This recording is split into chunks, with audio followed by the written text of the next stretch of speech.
Hi everyone, I am Chirag. Welcome to the YouTube channel only concepts. आज अपने lecture number second cover करेंगे units and measurement का। इससे पहले अपनों ने फर्स्ट लेक्चर कवर किया था जिसके अंदर मेनली 5 टॉपिक्स को कवर किया गया था।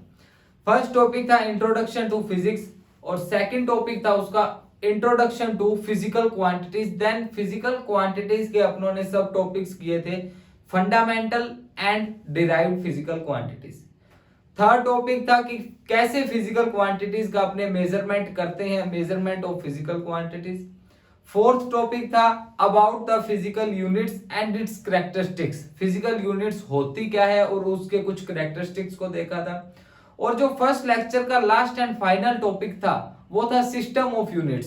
सिस्टम ऑफ यूनिट्स के अंदर एफपीएस, सीजीएस, एमकेएस और जो लास्ट एंड फाइनल था एसआई सिस्टम के बारे में अपनों ने इंफॉर्मेशन गेन की थी।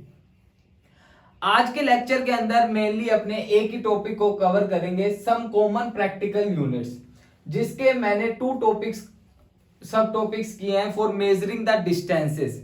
कैसे अपने किसी भी डिस्टेंस को मेजर करने के लिए कौन कौन सी प्रैक्टिकल यूनिट्स का यूज करते हैं। टॉपिक्स का नेम क्या है?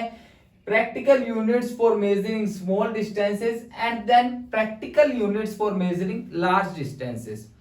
कैसे छोटी से छोटी डिस्टेंस को अपने कौन सी यूनिट्स की हेल्प से अपने कैलकुलेट कर सकते हैं, और बड़ी जो डिस्टेंसेस होती है, फॉर एग्जांपल अर्थ और सन के बीच में कितनी डिस्टेंस है उसको मेजर करने के लिए कुछ लार्ज डिस्टेंसेस प्रैक्टिकल यूनिट्स का यूज करते हैं, वो आज अपने कवर करेंगे। सबसे पहले अपने करते हैं practical units for measuring small distances के लिए। तो टॉपिक का नेम क्या है? Practical units for measuring small distances, जिसके अंदर फर्स्ट प्रैक्टिकल यूनिट है दैट इज फर्मी। क्या है? Fermi, FERMI। It is the smallest practical unit. सबसे पहले तो आपको यह बात ध्यान रखनी है कि जो फर्मी है ये सबसे छोटी प्रैक्टिकल यूनिट है for measuring the small distances. हमेशा जितनी भी अपने टोटली 7 प्रैक्टिकल यूनिट्स को कवर करेंगे और 7 के 7 का अपने मीटर के साथ रिलेशन देखेंगे, क्योंकि स्टैंडर्ड यूनिट क्या है किसी भी डिस्टेंस को मेजर करने के लिए? That is metre. इसलिए जितनी भी प्रैक्टिकल यूनिट्स होगी, चाहे वो स्मॉल डिस्टेंसेस के लिए हो चाहे वो लार्ज डिस्टेंसेस के लिए हो, इन दोनों के लिए जो यूनिट्स है उनको अपने मीटर के रिलेशन में देखेंगे, और उससे पहले ये देखेंगे कि वो यूनिट्स किसके लिए काम आती है, और इसका मतलब कि उनकी कुछ डेफिनेशंस को देखेंगे। ये थोड़ा थ्योरेटिकल पार्ट रहेगा। एक अलग से लेक्चर अपने कवर कर लेंगे जिसके अंदर इसके 3 से 4 न्यूमेरिकल को भी कवर करेंगे। तो सबसे पहले मैं देखता हूं Fermi. Fermi is the smallest practical unit for measuring the smallest distance. It is used for measuring nuclear sizes. इसका मतलब क्या है? मैंने ये लिखा है न्यूक्लियर साइजेस। एक एटम के अंदर इलेक्ट्रॉन भी होता है, प्रोटॉन भी होता है और न्यूक्लियस भी होता है। इलेक्ट्रॉन प्रोटॉन की जब अपने रेडियस का मेजरमेंट करते हैं उसके लिए फर्मी का ही यूज किया जाता है। जैसे इसका मैं सबसे पहले मीटर के साथ रिलेशन बता देता हूं कि मीटर के साथ रिलेशन क्या होता है इसका। जो 1 फर्मी होता है वो 10⁻⁻15 मीटर होता है। ये रिलेशन आपको डेफिनेटली लर्न करना ही पड़ेगा। 1 फर्मी जो FM है ये इसका शॉर्ट फॉर्म है। 1 फर्मी इक्वल 10⁻⁻15 मीटर। जैसे फॉर एग्जांपल मैं लूं तो इसका एग्जांपल ये हो जाएगा कि जो रेडियस ऑफ प्रोटॉन है, जो पहले से ही सभी डाटा अपने को नोन होते हैं, radius of proton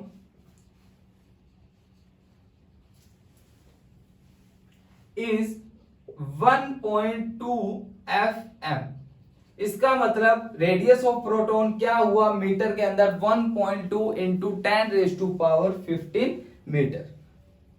first unit अपनी कंप्लीट होती है। सेकंड जो यूनिट अपने पास आती है that is angstrom, ANGSTROM, angstrom. Angstrom जैसे अपने किसी भी लाइट की वेवलेंथ को मेजरमेंट करते हैं, किसी भी लाइट का वेवलेंथ मेजर करते हैं, उसके लिए कौन सी यूनिट का यूज किया जाता है दैट इज एंगस्ट्रॉम। तो मैं लिखता हूं it is use for measuring wavelength of light, wavelength of light. किसी भी लाइट की वेवलेंथ को मेजरमेंट करने के लिए एंगस्ट्रॉम का यूज किया जाता है। इसका मीटर के साथ रिलेशन क्या होता है, जो 1 एंगस्ट्रॉम होता है इसका जो सिंबल क्या होता है, ए के ऊपर डिग्री का साइन लग जाता है। 1 एंगस्ट्रॉम इक्वल होता है 10⁻⁻10 मीटर। ये इसका क्या है, मीटर के साथ रिलेशन है, जो कि आपको याद रखना है। जो थर्ड यूनिट होती है अपनी स्मॉल डिस्टेंस को मेजरमेंट करने के लिए that is nanometre.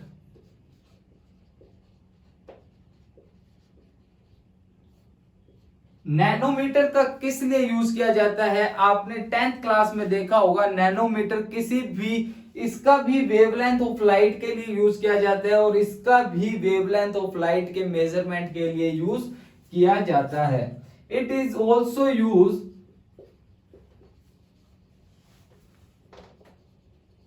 For measuring wavelength of light.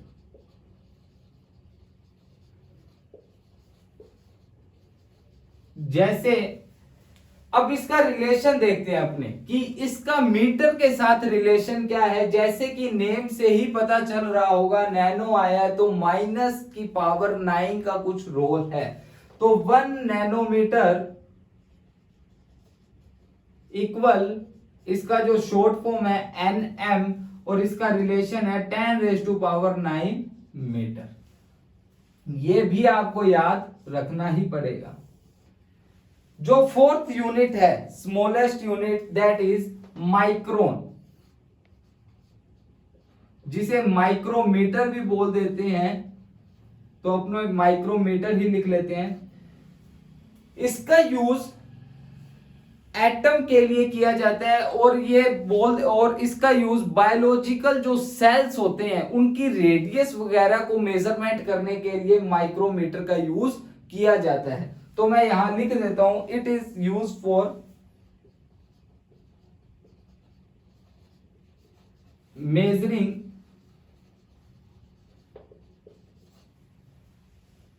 Biological cell. ज्यादातर बायोलॉजी के अंदर किसी की भी मैथमेटिकली कैलकुलेशन होती है तो वो माइक्रोमीटर के अंदर ही होती है। तो जो 1 माइक्रोमीटर होता है जिसका की सिंबल है न्यू एम, इसी को इसी तरह लिखा जाता है और ये इक्वल होता है 10⁻⁻6 मीटर के। ये भी रिलेशन आपको डेफिनेटली याद रखना ही है। तो ये हुई कुछ प्रैक्टिकल यूनिट्स जिसको अपने यूज करते हैं मेजरिंग द स्मॉल डिस्टेंसेस। जो अपना सेकंड टॉपिक है practical units for measuring large distances, इसको अपने इसके मेनली 3 यूनिट्स के बारे में अपने बुक में डिफाइन है। फर्स्ट इज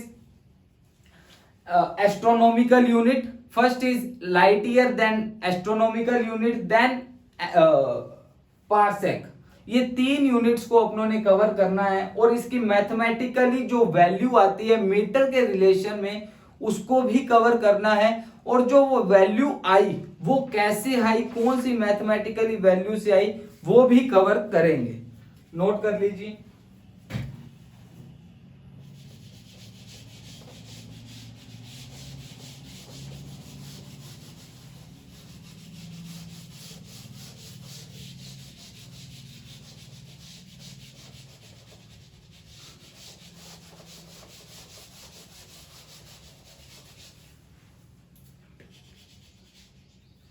जो सेकंड टॉपिक है अपना practical unit for measuring large distances, जिसके अंदर फर्स्ट यूनिट है अपनी लाइट ईयर।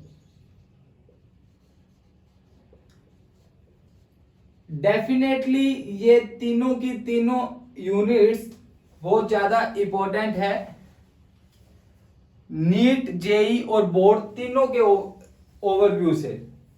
तो सबसे पहले अपने लाइट ईयर के बारे में देखते हैं। लाइट ईयर की डेफिनेशन क्या है? Light year it is the distance travel by light in vacuum in 1 year. सबसे पहले मैं डेफिनेशन लिखता हूं, फिर आपको समझाऊंगा कि इस डेफिनेशन का मतलब क्या है। इट इज द डिस्टेंस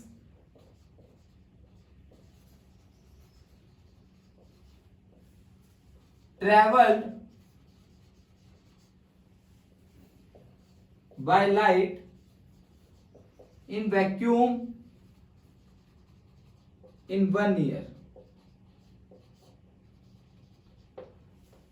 कि किसी भी लाइट ने वैक्यूम के अंदर 1 साल के अंदर कितना डिस्टेंस ट्रेवल किया है, वो ही क्या है? लाइट ईयर है।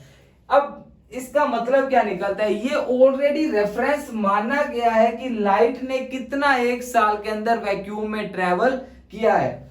इसकी जो मैथमेटिकली कैलकुलेशन है, इसका जो रिलेशन आता है, उसको मैं आपको एक बेसिक फॉर्मूला अपने पढ़ते हैं। Speed is equal to distance upon time. यहां लाइट ईयर क्या है? फॉर्मूला बेसिक क्या पढ़ते हैं अपने? Speed is equal to distance upon time. ये फॉर्मूला पढ़ा जाता है। लाइट ईयर क्या है? यहां क्या है? डिस्टेंस है। ट्रेवल इन 1 ईयर, टाइम की भी बात होगी और ट्रेवल मतलब स्पीड की भी बात हो रही है यहाँ। तो इस फॉर्मूले को अपने यहां अप्लाई कर सकते हैं। डिस्टेंस की भी बात हो रही है, टाइम की भी बात हो रही है और स्पीड की भी बात हो रही है। अपने को कैलकुलेट क्या करना है? डिस्टेंस कैलकुलेट करना है। इसका मतलब डिस्टेंस इक्वल में स्पीड इंटू टाइम आ जाएगा। टाइम के लिए स्मॉल टी का यूज होता है। Distance is equal to speed into time. तो मैं यहां लिख रहा हूं जो 1 लाइट ईयर है, शॉर्ट फॉर्म में इसको ये लिखते हैं एल वाई। वो किसके इक्वल होगा? वो किसके इक्वल होगा? Speed in multiplication of time. तो यहां स्पीड ऑफ लाइट जो वैक्यूम के अंदर होती है वो हमेशा 3 इंटू 10⁻⁸ मीटर पर सेकेंड होती है। इसको याद रखना। Speed of light in vacuum is 3 into 10⁸ metre per second. Into में 1 ईयर का मतलब 365 डेज। 365 डेज को अपनों ने पहले उसको आवर्स में कन्वर्ट करना है, देन मिनट्स में, देन सेकेंड में। बिकॉज अपने यहां क्या है? सेकेंड लिया गया। और टाइम की एसआई यूनिट भी क्या होती है? सेकंड। तो क्वेश्चन जब भी आएगा वो एसआई यूनिट के अंदर ही सोल्व करना पड़ेगा अपने को। 3 इंटू 10⁸ मीटर पर सेकंड। जो 1 ईयर के अंदर डेज होते हैं वो होते हैं 365.25 ये होते हैं। अब इसको जो अपने कैलकुलेट करेंगे, ये तो आ गया डेज के अंदर। डेज के आने के बाद इसको अपने करेंगे 24 से मल्टीप्लिकेशन, जो ये वाला है पोर्शन, और फिर आवर्स के अंदर कन्वर्ट होने के बाद 60 मिनट और उसके बाद 60 सेकेंड। तो ये क्या आ गया अपने? सेकेंड से सेकेंड कैंसिल आउट। तो 1 लाइट ईयर की जो वैल्यू आएगी इसको कैलकुलेट करने के बाद वो आती है 9.467 इंटू 10⁻15 मीटर। आपको डायरेक्टली ये वैल्यू ही याद रखनी है, बीच की कैलकुलेशन को याद नहीं रखना है, ये सीधी वैल्यू याद रखनी है। 1 लाइट ईयर इक्वल होती है 9.467 इंटू 10⁻15 मीटर। ये तो समझ आ गया होगा कि speed of light 3 into 10⁸ metre per second, और जो 1 ईयर को मैंने सेकेंड के अंदर कन्वर्ट किया है उसकी ये कैलकुलेशन है। तो लाइट ईयर अपना कंप्लीट होता है। देन अपना जो सेकेंड प्रैक्टिकल यूनिट आती है वो है astronomical unit.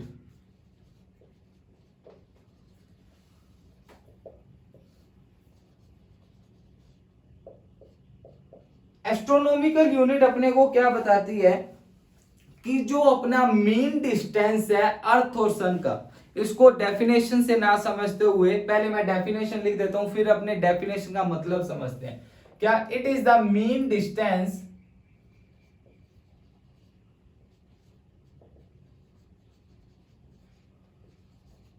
Of earth from सन।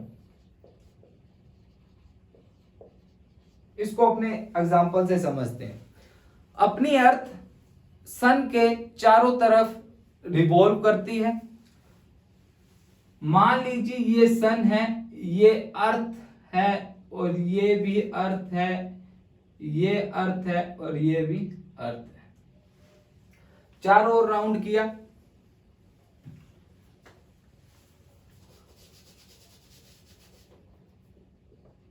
दिख नहीं रहा होगा आपको, ये अर्थ है, ये अर्थ है, ये अर्थ है, ये अर्थ है। हमेशा जो पोल पर और इक्वेटर पर, इसे बोलते हैं पोल और इसे बोलते हैं इक्वेटर। पोल और इक्वेटर की जो डिस्टेंस होती है सन से, मतलब ये वाली डिस्टेंस और ये वाली डिस्टेंस हमेशा डिफरेंट होती है, कभी भी सेम नहीं होती। इक्वेटर और सन, जब इक्वेटर पर अर्थ आती है उसकी डिस्टेंस हमेशा ज्यादा होती है एज कंपेयर टू पोल्स पर। ये बात को वापिस समझना, मैं क्या बोल रहा हूं। ये सन है मान लीजिए, ये अर्थ है और ये भी अर्थ है। जब अर्थ यहां होती है नॉर्थ पोल और साउथ पोल पर, और जब इक्वेटर्स पर होती है, तो as compare to poles equator पर ज्यादा डिस्टेंस दूरी रहती है। इसका मतलब, इस डेफिनेशन का मतलब क्या है, mean distance of earth from sun. मान लीजिए इसकी x है, इसकी y है, कभी सेम तो होगी नहीं। जब x और y का मीन निकालेंगे वही एक्चुअली में क्या है, एस्ट्रोनॉमिकल यूनिट है। इसका मैं आपको सीधा वो मीटर के साथ रिलेशन बता देता हूं कि क्या होता है। 1 एस्ट्रोनॉमिकल यूनिट, जिसे अपने शॉर्ट में 1 AU बोलते हैं, उसकी वैल्यू होती है 1.496 इंटू 10⁻11 मीटर। ये वैल्यू होती है मीटर के रिलेशन के साथ। तो ये बात मैं समझ आ गई होगी आपको कि mean distance of earth from sun का मतलब क्या है, कि x और y का जब अपने मीन निकालेंगे और जब मीटर के साथ रिलेशन निकलेगा तो वो 1 AU के इतने इक्वल होता है। देन जो थर्ड अपनी यूनिट आती है, दैट इज पार्सेक। ये थोड़ी सी यूनिट टफ पड़ जाती है, इसको अच्छे से समझना कि पार्सक के बारे में क्या इंफॉर्मेशन अपने गेन करेंगे। पार्सक है क्या एक्चुअली में? पार्सक एक प्रैक्टिकल यूनिट है जो कि लार्ज डिस्टेंसेस को मेजर करने के लिए यूज की जाती है। इसे अपने पैरालैक्टिक सेकंड भी बोल देते हैं। इसका जो दूसरा नाम है वो है पैरालैक्टिक सेकंड। पैरालैक्टिक सेकंड भी बोल देते हैं। इसकी सबसे पहले मैं डेफिनेशन क्लियर कर दूं कि इसकी डेफिनेशन अपने लिख लेते हैं, उसके बाद उस डेफिनेशन को मीनिंग जानेंगे कि वो लिखा क्या है। इट इज द डिस्टेंस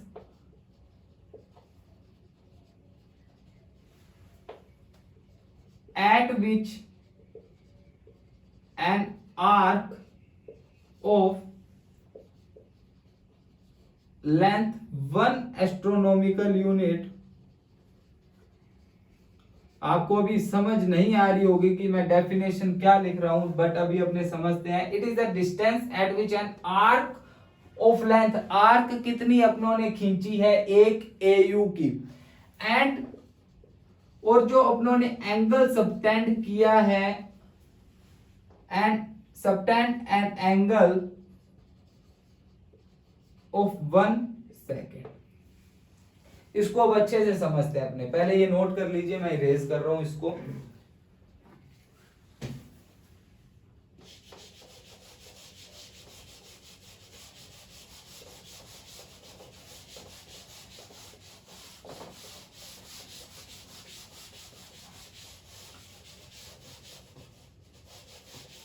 हाँ, मैंने क्या बोला, ये एक डिस्टेंस है। मान लीजिए ये हमेशा किसके लिए यूज होती है, ये आपको पता होना चाहिए। ये डिस्टेंस अर्थ और सन के बीच में जब अपने डिस्टेंस का मेजरमेंट करते हैं उसके लिए पार्सेक का यूज किया जाता है। मान लीजिए ये सन है, ये अर्थ है। जो अर्थ और सन के बीच की दूरी है वो मैंने ली है 1 AU। जो ये डिस्टेंस है वो क्या है, 1 AU। और इससे जो एंगल सबटेंड हो रहा है एक पॉइंट पर, जो कि पॉइंट मैं बताऊंगा आपको कहां लिया है पॉइंट, जो यहां एंगल हो रहा है वो हो रहा है 1 सेकंड का सबटेंड एंगल हो रहा है। और जो ये पॉइंट और सन के बीच की जो डिस्टेंस है जो उन्होंने फाइंड करनी है वो क्या है, 1 पार्सेक। इसको अब अच्छे से समझते हैं अपने कि क्या बोल रहा हूं मैं।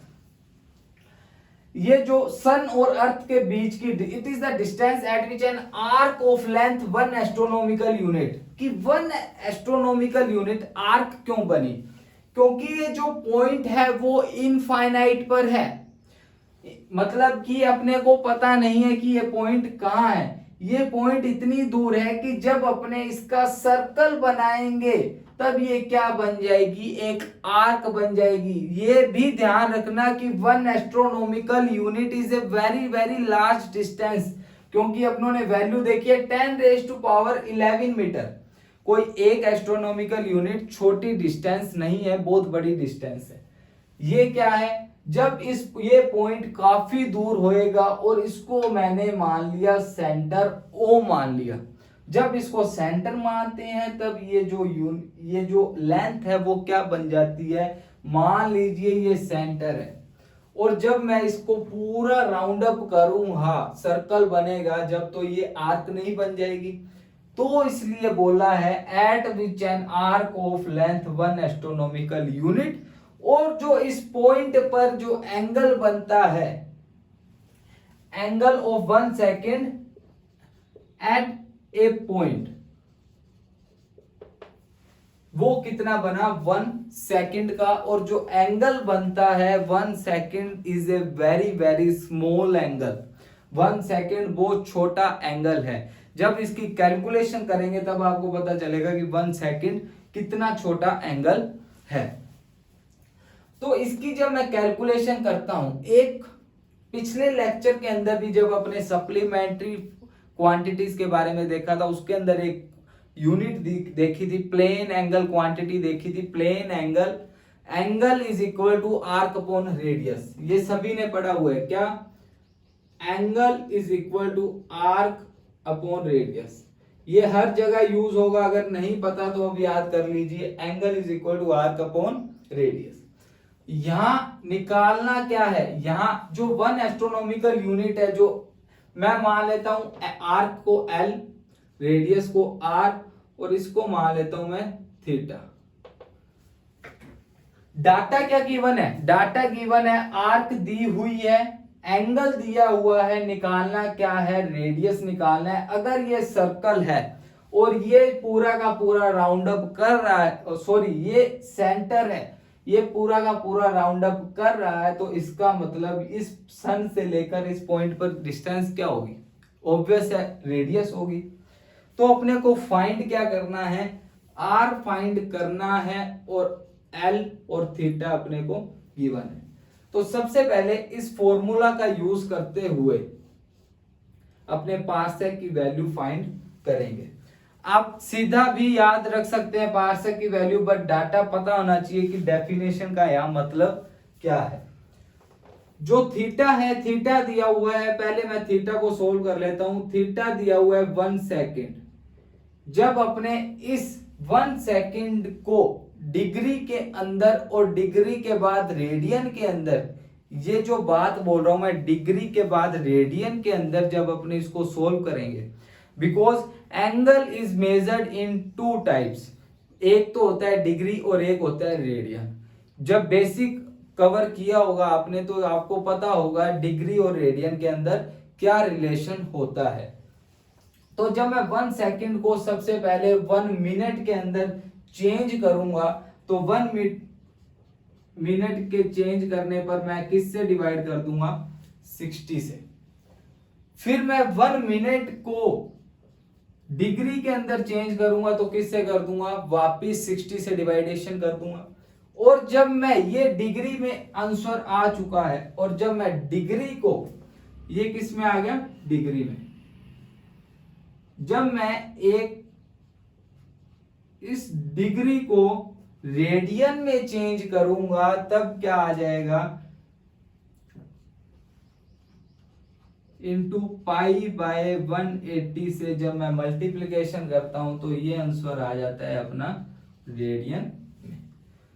ये आपको बेसिक में ही पता चलेगा कि डिग्री और रेडियन का मतलब क्या होता है। पहली बात तो आपको पता होगा क्योंकि 10th क्लास के मैथ का टॉपिक है ये। तो जो थीटा था, थीटा की वैल्यू अपनों ने निकाल ली दैट इज रेडियन और लेंथ अपने को पता है 1 एस्ट्रोनॉमिकल यूनिट। तो आर इक्वल में 1 एस्ट्रोनॉमिकल की वैल्यू क्या थी 1 एस्ट्रोनॉमिकल यूनिट बाय थीटा।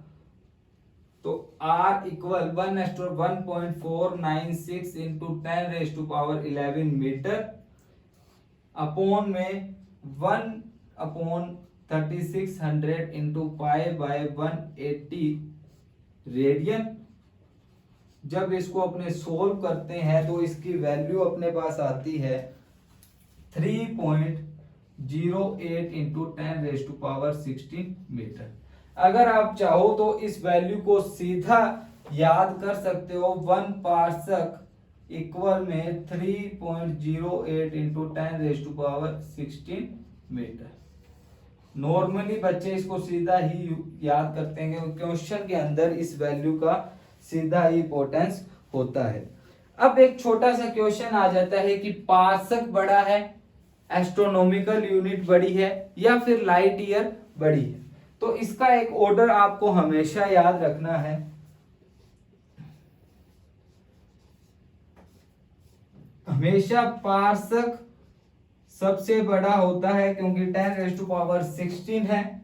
उसके बाद 1 एस्ट्रोनॉमिकल यूनिट क्योंकि 10⁻11 है और उसके बाद 1 लाइट ईयर जो कि स्मॉलेस्ट प्रैक्टिकल यूनिट है फॉर मेजरिंग लार्ज डिस्टेंसेस। इस सेंटेंस में कंफ्यूज मत होना, क्या बोल रहा हूं मैं कि स्मॉलेस्ट प्रैक्टिकल यूनिट है बट किसके लिए लार्ज डिस्टेंसेस को मेजर करने के लिए। ये कई बार क्वेश्चन आ जाता है, इसको याद रखना। हाँ, तो अपनी स्मॉलेस्ट प्रैक्टिकल यूनिट और लार्जेस्ट प्रैक्टिकल यूनिट्स कवर करते हैं। इसके बाद थर्ड लेक्चर अपना कंटिन्यू करेंगे। Thank you for watching the video. Like share and subscribe this video.